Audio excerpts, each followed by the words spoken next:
Welcome to Coffee with Kay, where we're going to make sure the coffee is always served strong, but it's also going to come with a side of truth, and that's truth with a capital T. The truth of God, that is. I'm here to equip and encourage you, Saint. Yep, that's right, you. And if you're not familiar with the sainthood, I want to teach you what it is, and I want to invite you to the family. So, let's get right into it. Monday, happy days. Tuesday, Wednesday, happy days. Thursday, Friday, happy days. The weekend comes, my cycle hums, ready to race for you. Monday, happy days. Tuesday, happy days. Monday, happy days. Tuesday, happy days. Good morning. Can y'all hear me okay? Is it on? There we go. Now it's on. Hi guys, thank y'all so much for coming today. It's so fun to see familiar and so many unfamiliar faces. I'm Kay Price, so I'm a local Tylerite, Texas transplant from the East Coast, from Connecticut, and I'm super excited that you guys came to this forum today. This is the first of what I pray will be many community forums like this, where we can learn together and make an impact for the sake of the gospel and spreading the good news when it comes to the topic of same-sex attraction and homosexuality. So, depending on where you heard about this event, you may or may not have a context for what this community forum is about today. I am an author, blogger, have a podcast called Coffee with Kay, where for the past 4 years I have been getting more familiar and vocal with my testimony story when it comes to the public setting. I have been saved now for going on 10 years, I think this summer. Thanks, y'all. So praise the Lord for that.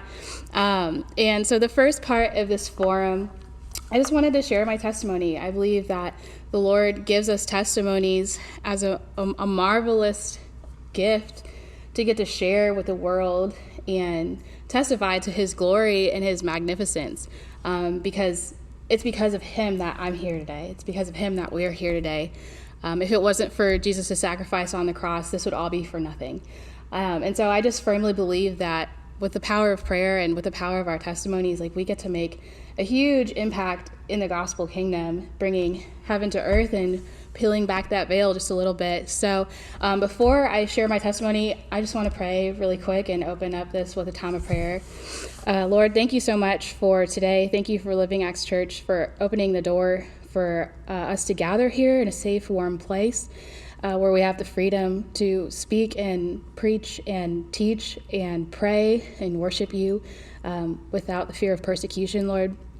I just pray that you would glorify yourself in these hours we have together, that you would let your love and your heart be known in this room today, and that you would just continue to give me the words to speak and glorify you. In Jesus Christ's name, amen. So picking up where I left off, the Lord saved me about 10 years ago. I was 19. I was a college student in Denton, Texas. I was raised on the East Coast, and I moved to Texas when I was in high school. So there was already kind of just some identity crises going on with that in my family life. My parents had gotten separated. It was a very traumatic separation. I didn't really have anybody to talk through with that. At a young age, I was exposed to pornography. I was exposed in a public place, and also had some bullies in middle school that exposed me to some inappropriate content like bisexuality or, sorry, excuse my voice, just overly sexual content for a middle schooler, as it happens when you're trying to learn about your body and in your school education, having public health classes, and not being taught those things by your parents first.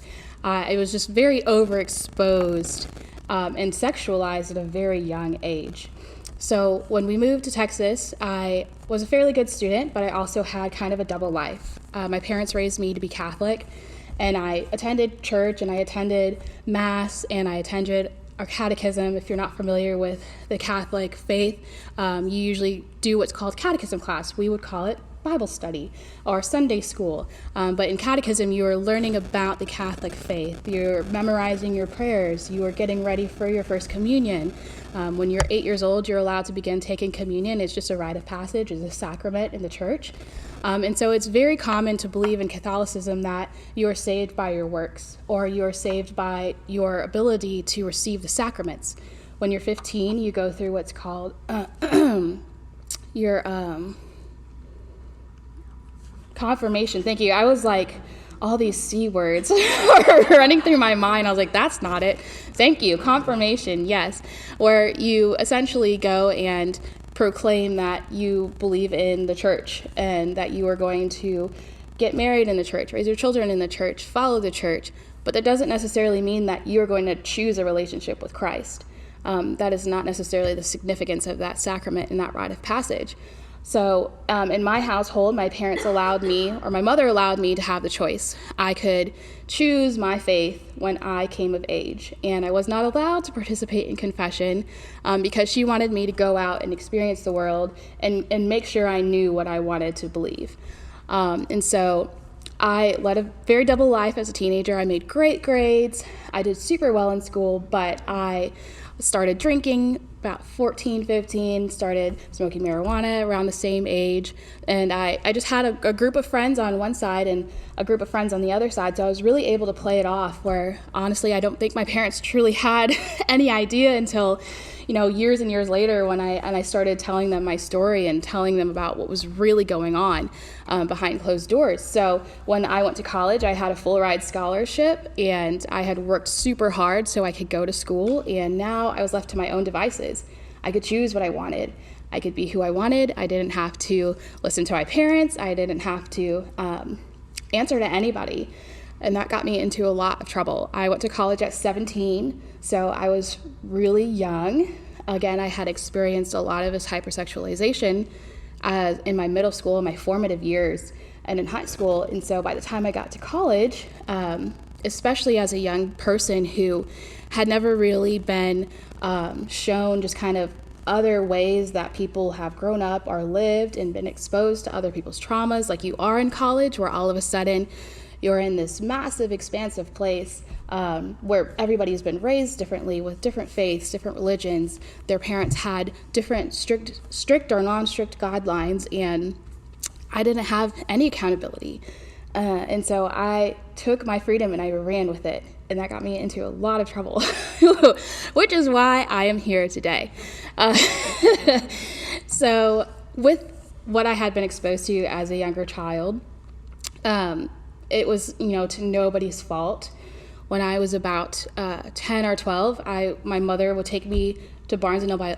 I loved books. I loved to write. So she would take me and we'd go look at books, and I would play at the Barnes & Noble. And there was this pedophile that would follow kids around and expose himself.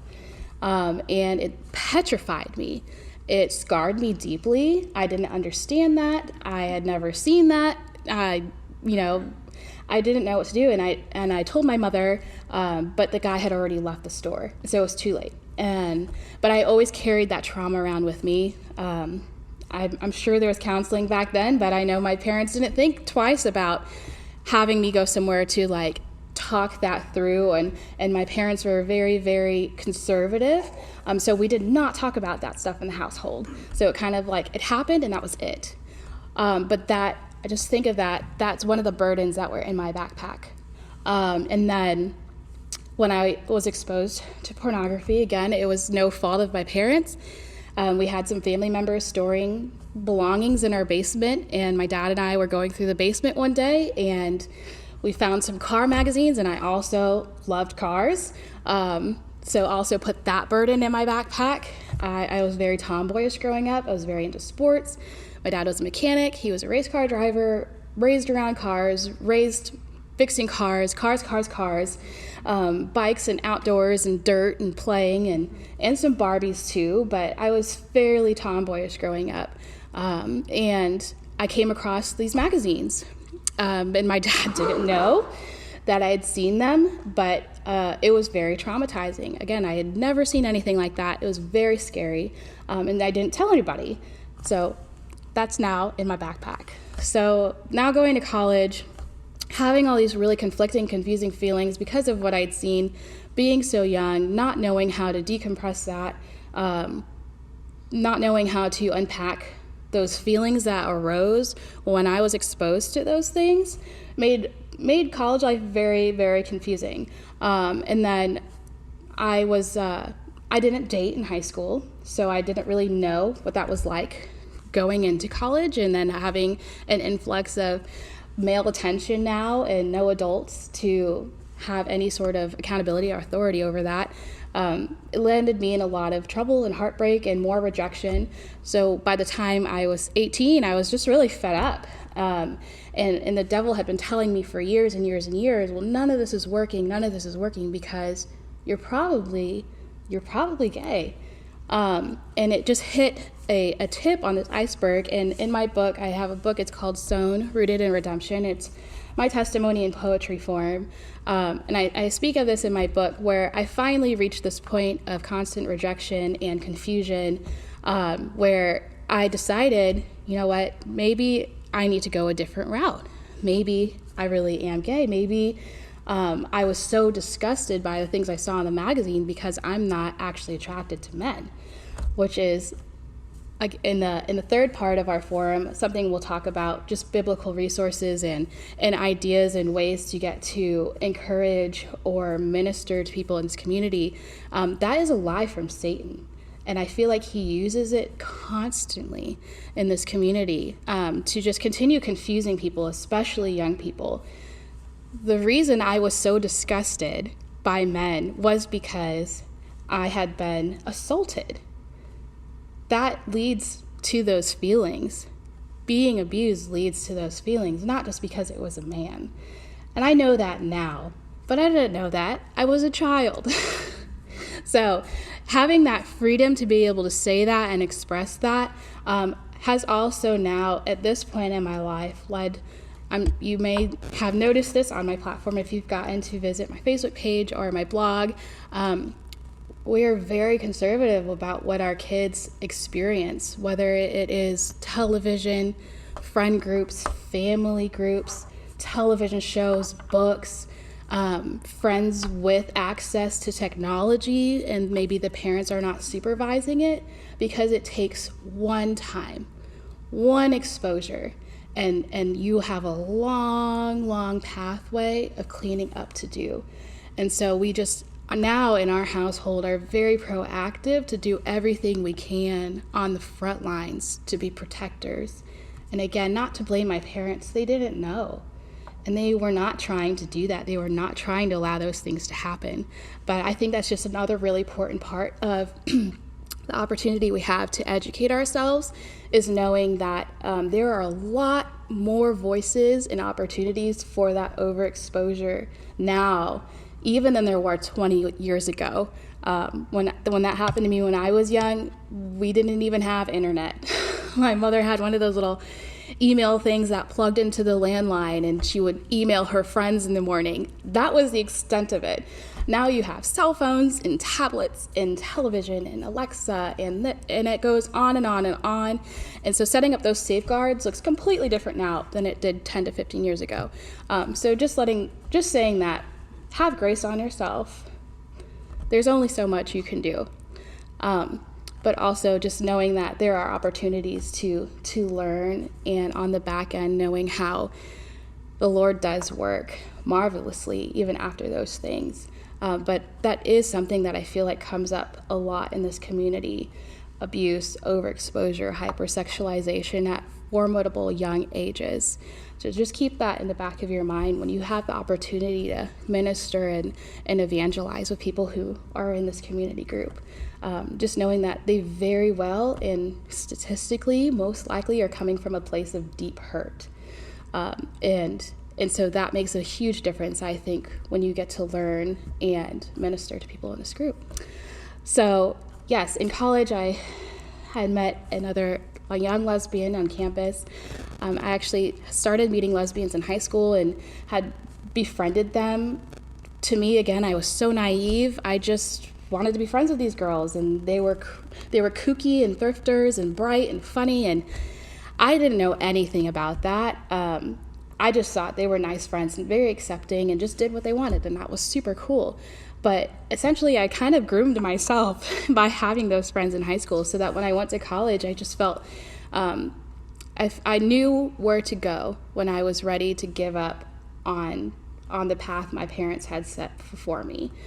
And so I befriended a young lesbian who was coming from a place of deep trauma as well, but who had been living as a lesbian for many years since she was a young teenager, and just very experienced in that realm and that lifestyle, and essentially was a predator in a way, where with her traumas, with her psychological issues, saw the things that I was going through in college, the rejection I was feeling, being let down by guys who I thought wanted to date me, just the abuse I experienced in college, that she saw me at a point of weakness and preyed upon that.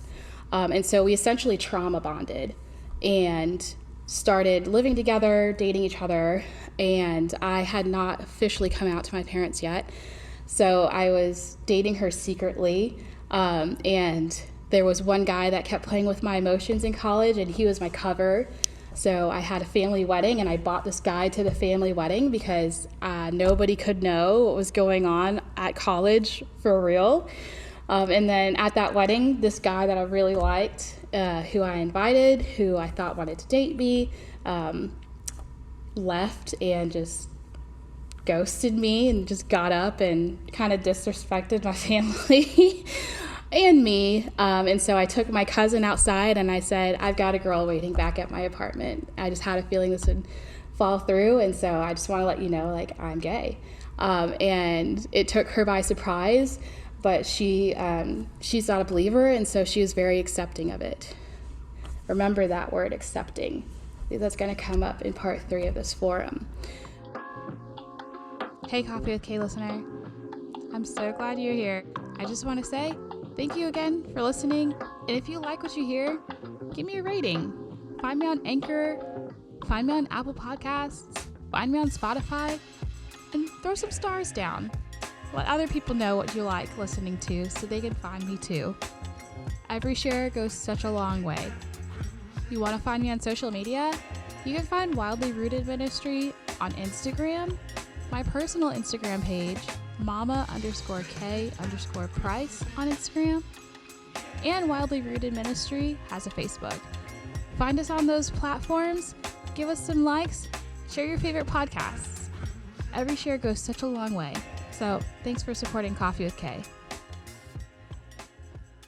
So after that, the news got out fairly quickly. This girl and I began living together. We started being more out and vocal about our relationship, and to the point where she was like, you need to tell your parents. I was like, oh goodness. So I tell my parents eventually. She pressured me enough to tell my parents, and they did not take it well, understandably, and effectively disowned me. So now I am 18, have experienced all of this trauma, have experienced kind of all of this unspoken, deep issues, deep confusion I've never had anybody to talk about. I didn't know what counseling was. And now I find myself in this very mature relationship with a woman for the first time in my life, having never dated anybody to begin with. And I'm just in a huge heap of trouble. So I think another great thing to remember is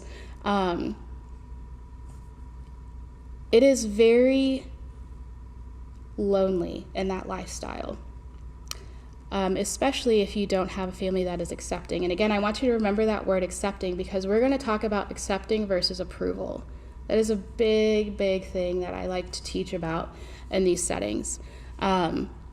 Because as Christians, we are to accept the fallen and those living in their sin nature, but we don't approve of sin. Like, the Lord does not approve of that sin. But when you're not living with the Lord, that makes no sense. But when we are living with the Lord, I feel like he allows us that great wisdom where we can understand that and we can act on that, where we can learn to still embrace others, still minister to others, still fellowship with others, not necessarily fellowship, but spending time with other people, mentoring other people. You might not be best friends with those people. You might not have a very close relationship with those people, but you don't just completely reject them, because that only puts more burdens in their backpack. So just now, we have another burden in my backpack. Now I've got no family. I have nobody in my corner except for the people that also participate in this broken lifestyle with me. So at this point, I'm struggling with eating disorders. I'm still doing drugs. I'm still binge drinking. I basically was an alcoholic by 19, honestly. I've been sober for going on 10 years now. And I learned that that is not the normal college experience. Contrary to what many people say, I don't believe that we just go to college just to experience what it's like to be a binge drinker every week. Like, that's not normal. So essentially, yeah, I was struggling with alcoholism at 19. I was in this tumultuous, abusive relationship. Now this girl starts abusing me physically, mentally, financially, emotionally, very manipulative, and I've got nobody in my corner. And I realized this is a problem. So I start going to counseling on the university. Another burden in my backpack, because all this secular counselor essentially told me was, you're right, you're right, you're right. Follow your dreams. Follow this, follow that. Do what feels good. And on one hand, yes, this relationship feels good, but on the other hand, I'm telling you this person is abusing me. And you're not really helping me. But I was just stuck in so much confusion and depression, and truthfully, I feel like there is so much oppression living in this lifestyle, and Satan relishes that. He loves that. So it was just a very cloudy place. I vividly remember that I just always felt like there was a fog on my brain, and I would just be so frustrated because I'd be like, I want to think this through, because I know this doesn't make sense to be a dog coming back to my own vomit. And I know I want to get out, but I just can't get out. And for some reason, 1 + 1 keeps equaling 3. And I keep thinking 3 is the right answer. But just something in me is saying that 3 is not the right answer, but I don't know how to get to 2. I can't get there. I don't understand. And so that's how I felt that period of my life living as a lesbian. It always felt good because I was satisfying my fleshly desires, but it always felt very, very off, very, very confusing at the same time. And no matter what I did, I felt like I could never get real wisdom. And let me say, what I was doing was reading a horoscope, talking to other friends who were not Christians or who were atheists, talking to other friends in the gay community who would just continue to affirm what I was doing versus pushing me towards better. When I didn't open up about the abuse, I covered it up for quite some time until the girl and I broke up. We were together for over just about a year. And so nobody knew about the abuse. I never felt safe enough to tell people about it. But my friends would tell me, proud of you for living your truth. Good for you. I'm sorry other people don't like that or don't understand that. But little did they know, they were further driving me to my own destruction. And that was a very, very dangerous path to take, which is another reason that we're here at this forum, because honestly, this is it's difficult to navigate, I feel like, learning how to love the LGQBT community. I'm so sorry, I don't remember all the letters and I always mix them up. So if I say different letters in different orders, just know that that's what I'm trying to say. When I was gay, it was LGBT, and there's a lot more letters now. So I'm so sorry. That community, what was I saying? Sorry, I lost my train of thought. I don't remember. So moving on. When I finally got my wits together and left this relationship, we would be on and off, living together, not living together for a long, long time. And I finally broke up with her for good, and she had two close friends that I spent a lot of time with too. So I took them to dinner and I said, I've been being abused. This is what's been happening, laid it on the table, showed them the pictures, and they had no idea. I had a close friend who had been my first roommate in college who was a Christian, and we were still close and we were still friends, but the deeper I got into the gay community, the more we separated, which is honestly, it makes sense. She needed to be able to follow the Lord, and I was not. I was doing everything other than that, and her focus was on her path, following the race set before her, as the Bible says in Ephesians. So I finally told her what had been going on, and another friend on university, I was in an honors group, so there were a few Christian girls in that honors group, and we went to Europe with that honors group. So on the bus in Barcelona, I finally opened up to another one of these Christian girls and told her what had been happening, and telling her, like, I really want to leave this relationship, but I don't know how, and I know you believe in this Jesus guy, so, like, what would he say? And she would be like, oh, funny you should ask. We've got 8 hours till we get to Spain. Let's talk. And I have a poem about that in my book, too. But knowing where to turn in those moments was such a huge blessing. Because when I'd finally had enough, when I'd finally come to the end of myself, there had been a few people in my life in that college experience that made themselves, their wisdom through the Lord, open to me. And so there was that first roommate. She would take me to church with her sometimes. I'd ask to go to church because in my head this whole time I still am like, I'm a Christian. I was baptized. I had my first communion. I went to mass. Like, I'm good. I'm saved. It's cool. God knows, and he said it's fine. And I didn't know that I was not saved. I honestly did not know.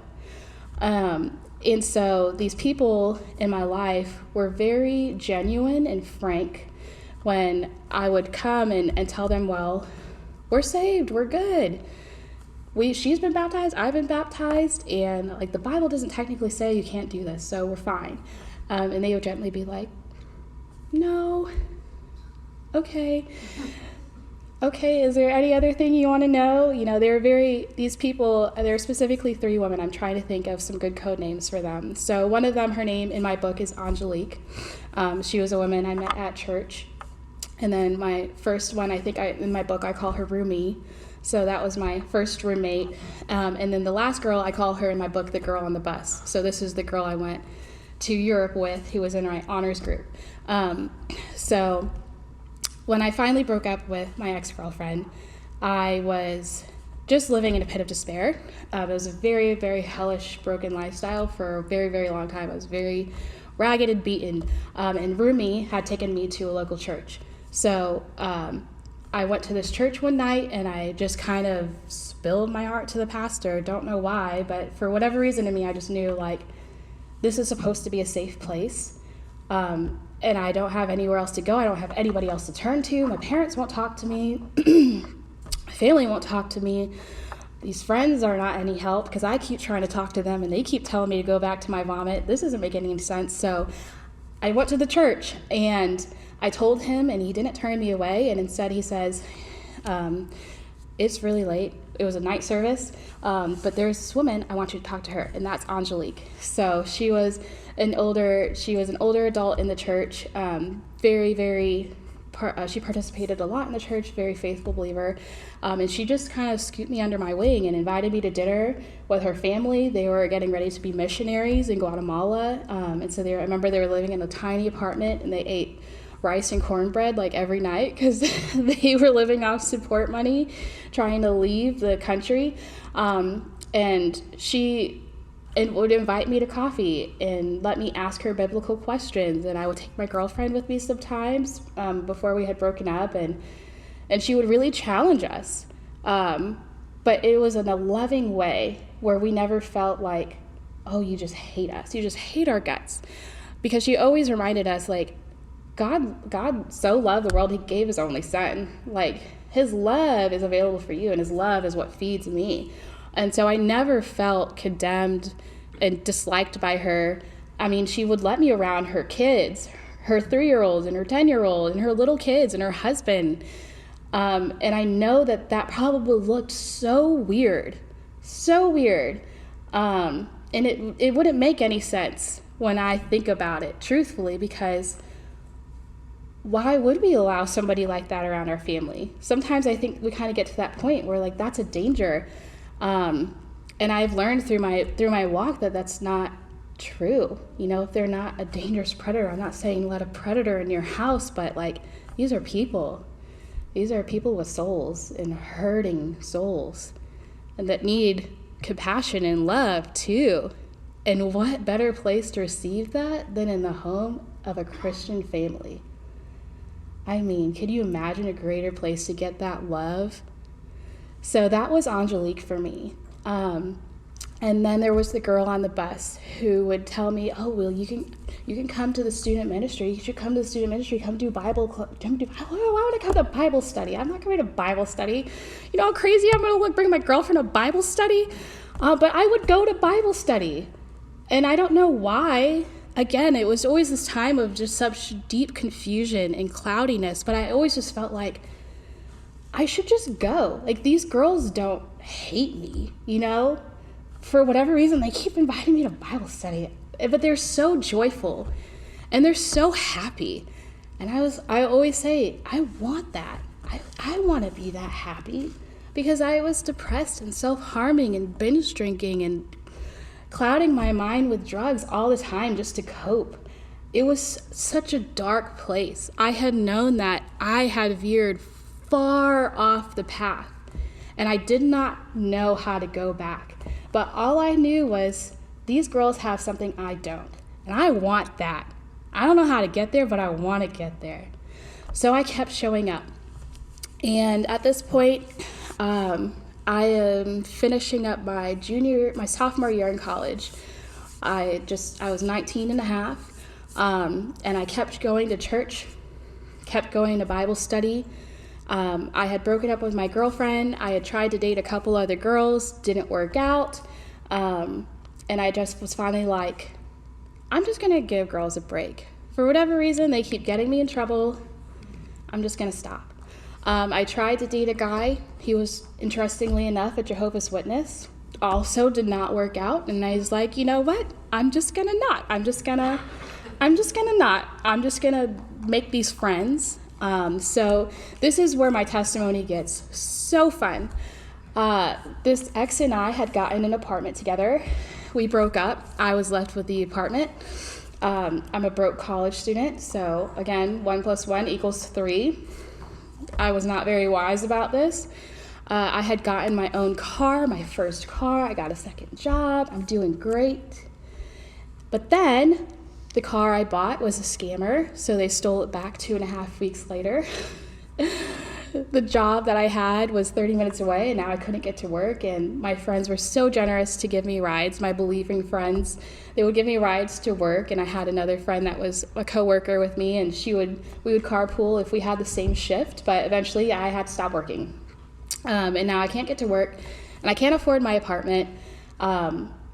I am just a hot mess express because I was, at this point, again, these burdens in my backpack, and I have nobody. Even though I'm not in the community anymore, not participating, not dating girls, my parents still weren't talking to me. All my gay friends now weren't talking to me. So it was just me in this apartment, and I had this roommate. She was crazy. She was literally crazy. She was a heroin addict and selling her body and selling her Ritalin. She was wild. Yeah, it was great. So just a recipe for disaster. So I was like, I gotta get out of here. And I called my mom and I said, I need help. Can you please come get me? And my mom came and picked me up with her best friend in his truck, and they moved me out of that apartment and she took me home. I hadn't talked to my mother in over a year.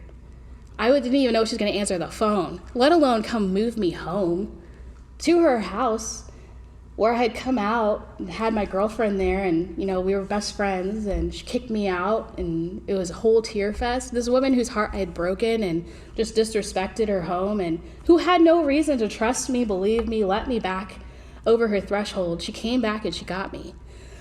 So I went home that summer, and I had lost everything. I lost my car, I lost my job, I had no money. So I had to go home and sober up, and I rode my little brother's bike to school. I had been a lifeguard back in the day, so my old high school job let me come back and lifeguard, and I had to ride his bike to work or take the bus. That was fun. It was very humiliating. All my friends either went home or stopped talking to me, so I was left with myself and my thoughts and this summer reading challenge from the campus ministry. So I had nothing to do, nothing better to do, and I said, you know what, I'm just going to read this stuff, try and read it. I would read the Bible, but nothing made sense. I was great at reading. I loved to read, but it was just words on a page. Didn't penetrate, didn't make any sense. And then one day I got to this point in the challenge, and it was Mark chapter 4. So I'm sitting on the couch in my bathing suit, bored as can get out, completely alone, and I'm reading the parable of the sower. So again, he began to teach beside the sea, and a very large crowd gathered about him, so that he got into a boat and sat in on the sea. And the whole crowd was beside the sea on the land. And he was teaching them many things in parables, and in his teaching he said to them, listen, behold, a sower went out to sow. And as he sowed, some seed fell along the path, and the birds came and devoured it.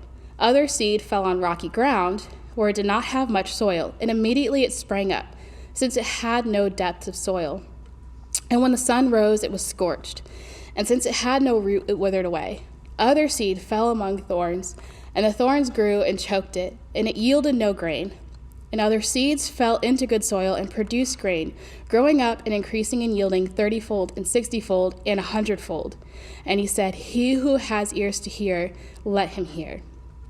And I read that, and I was like, okay, you know what? I'm so tired of this. I just want this to make sense. So I prayed. I said, if you're real, make this make sense. And it was just the one moment I've had in my life where just heavens open, and I just felt the Holy Spirit descend on me. And he said, you have no seed. You're not even the seed in the soil that can't create any depth. You're just on the sidewalk. Do you get it now? You're not saved. Your soul is not saved. And in that moment, I said, okay, then save me. Whatever you want, I'll do it. I'm yours. I've tried and I've tested everything else out there, and nothing is working. And I'm tired, and I'm hurting, and I'm heavy, and I just want what these girls have. So is that going to give me this? And yes, resounding yes. And so I accepted the Lord on my mother's couch in the middle of the summer. Nobody was around. Nobody was there to see. It was just me and the Lord. And my life has been completely different ever since that day. And so it's been a journey of healing, 10 long years of healing. I find out later that I have PTSD and depression and anxiety, clinically depressed and anxious, and I still see a counselor. I still get EMDR therapy. There's still a lot of things that the Lord has just not revealed in my mind that I mentally now have blocked out, because there's a lot of trauma in that lifestyle. There's a lot of darkness in the gay community. Those gay clubs, those are not fun places. I will just tell you that. There's not anywhere you want to be. Maybe we need to be there so we can shed some light in that darkness, but it's not all fun like the television would have you think. And so I've been working with the Lord for 10 years now, just asking him what he wants me to do with this story, because I know he didn't have me go through this just to sit home and never talk about it ever again. And so, as I said at the beginning, I'm praying that this is the first of many opportunities that I get to just witness the Lord's mercy and goodness and shed truth and light and hope and inspiration and encouragement, whether you're somebody that struggling with homosexual feelings, thoughts, and relationships and wants to get out and doesn't know how. If you have somebody in your family that is in this community and you don't know how to relate to them, or maybe you've disowned them or they've disowned you, because it goes both ways, 100%. Or if neither of those apply to you, but you just want to know how to understand the gospel in this context, and be a light and be a resource to others, whatever area you fall into, just know like this place is for you, and this is, as always we say, this it's a safe place. But truthfully, it's a safe place because where 2 or 3 are more are together, like there is the Holy Spirit, and the Lord is a safe place. Like we are safe in his arms.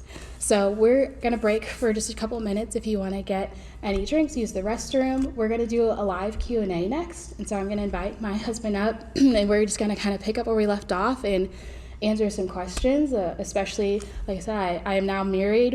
I have 3 children, so that is a very fun story too.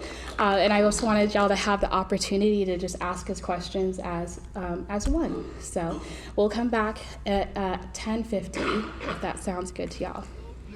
There's nothing can hold me when I hold you. Goodbye gray sky, hello blue. There's nothing can hold me. There's nothing can hold me. Goodbye gray sky, hello blue. There's nothing can hold me when I hold you. Goodbye gray sky, hello blue.